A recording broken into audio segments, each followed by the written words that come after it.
Sergeant Thomas, YouTube fan. How you doing today? I'm doing well, sir. I'm very great. Thank you. I got a couple questions.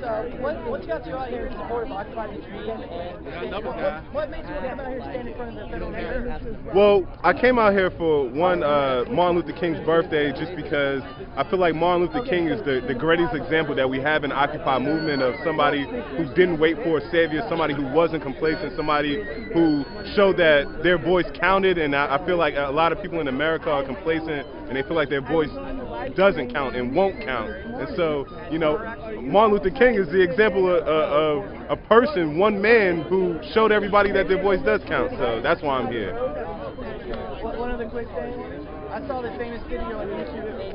What was going on in your mind, like the first 30 seconds before you started speaking to those policemen? What was going on in your heart?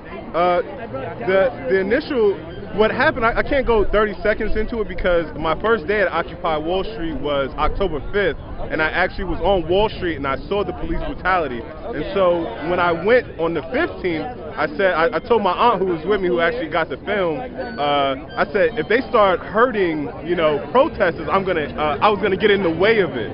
But what happened was the police wouldn't allow me to get to where, you know, I was trying to protect people with my body, and in the beginning of the video you see me laughing, and the reason why I was laughing is because I was arguing with a police officer about why I couldn't get in. And so that's when, you know, he kept, you couldn't hear it, but he kept talking, and that's why I turned around, and that's where, you know, the barrage of verbal assaults came from, you know, so to speak. Thank you. One last question. What would you have to say to other active duty or military that's here, that want to get involved with activism? Yeah. What would you say to them? I would tell them to, you know, that you fought gallantly in other countries. You fought, you know, for freedom and honor and respect in other countries, and we need that right here. We need that same passion that you took to go to Iraq and Afghanistan to come to the streets of America. We need that same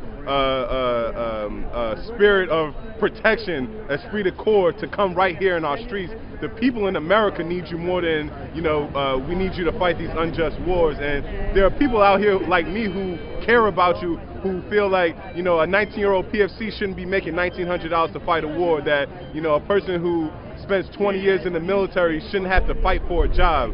My stepfather, he did 24 years in the military, honorably served, and he can't find a job right now. He has to go back to Afghanistan as a civilian contractor to take care of his family. And so how does this country support the troops? So the troops need to support themselves and come out here and fight for their rights just like everybody else. Peace.